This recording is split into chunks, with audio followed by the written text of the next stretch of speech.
Hello folks, it is Wednesday, August the 9th. It's about 11:30 in the morning on the east coast of the United States. In this video, I'll be talking about the recent downgrade of the U.S. credit rating. Fitch downgraded the country from AAA to AA+, changed the outlook from negative to stable.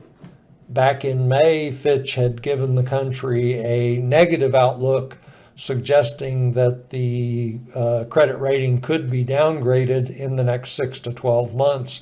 And of course, that has now happened. I'll include the link to this article in the description below the video. This is a copy of the article. I wanted to highlight some of the factors that I found interesting. So again, negative rating removed. We've gone to a stable outlook. Expected fiscal deterioration over the next 3 years. So Fitch is expecting that debt levels will increase. The cost of financing that debt will increase because of higher interest rates. And then repeated debt limit standoffs and last-minute resolutions. That basically our politicians have made a game around the raising of the debt ceiling limits. We bump into the limit, they play their political games until the last minute and then raise the ceiling. And of course, this last time they didn't raise the ceiling, they just did away with it. And so currently we have no debt ceiling limit until January of 2025, basically an open credit card until that point. And they're taking advantage of that, doing some massive spending. So again, erosion of governance, that's the political standoffs, last minute resolutions. This is one of a number of factors that is making our country look like a banana republic from a monetary perspective.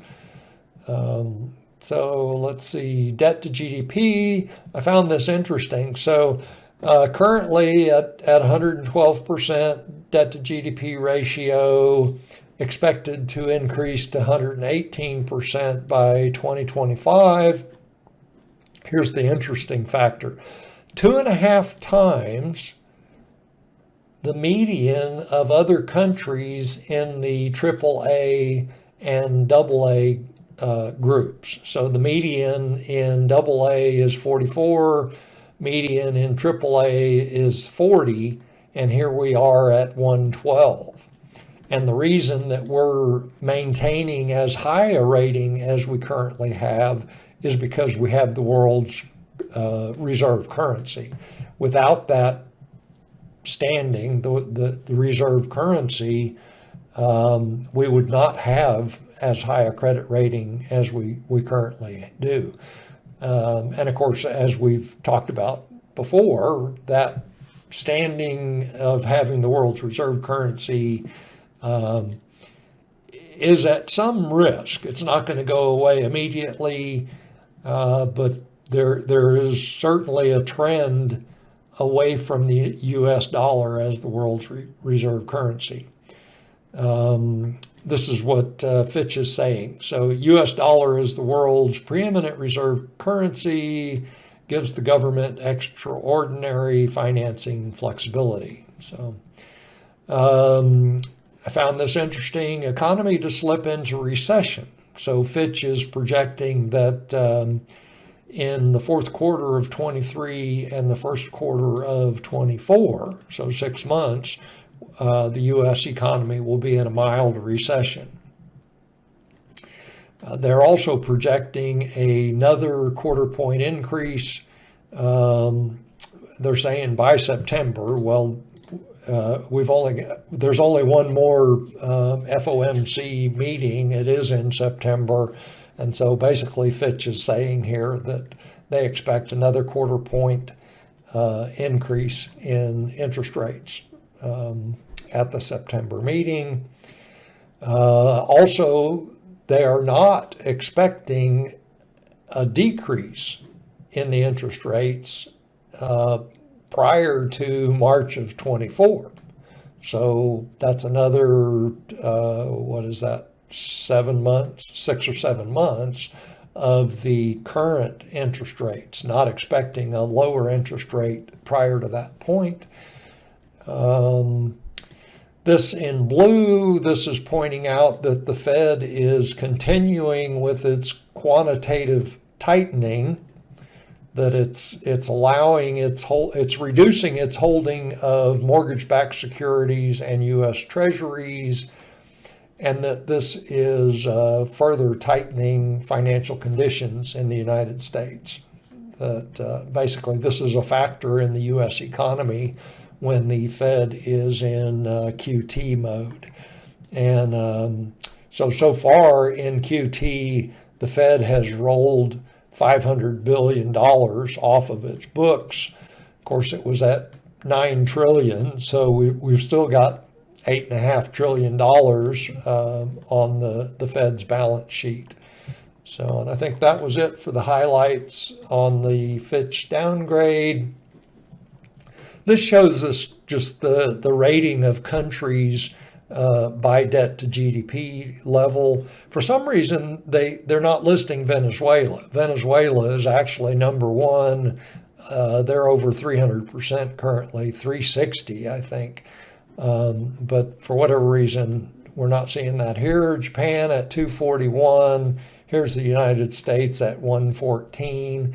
If we look at some of the other countries in the AAA and AA, so like here's Austria at 72%, Germany at 64%, China at 62%.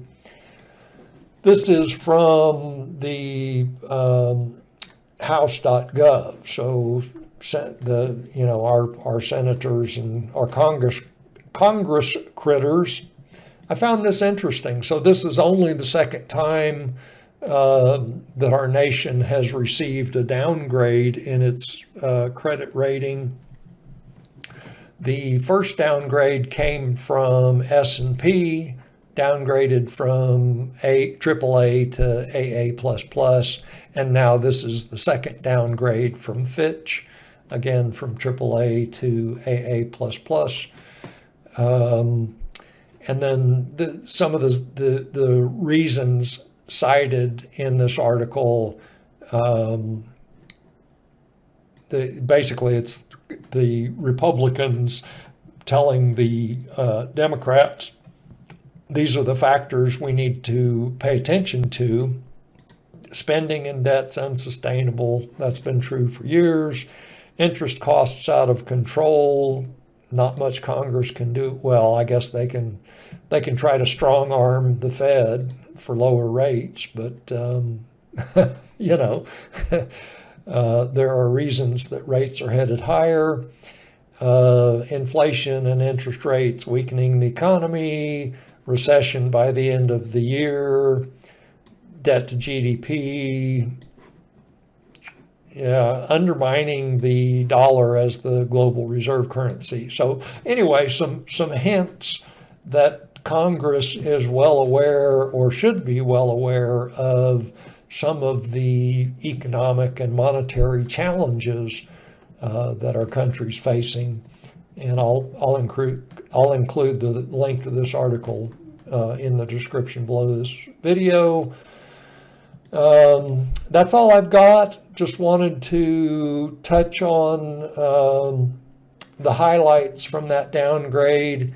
And again, I think the most interesting thing to me here is the fact that at our current rating, we have we have 2.5 times more debt to GDP than the other countries in our peer group, basically, and that it's our status with the world's reserve currency that allows us to stay at our current credit rating. So I will talk to you in the next video, folks. Have a fantastic day.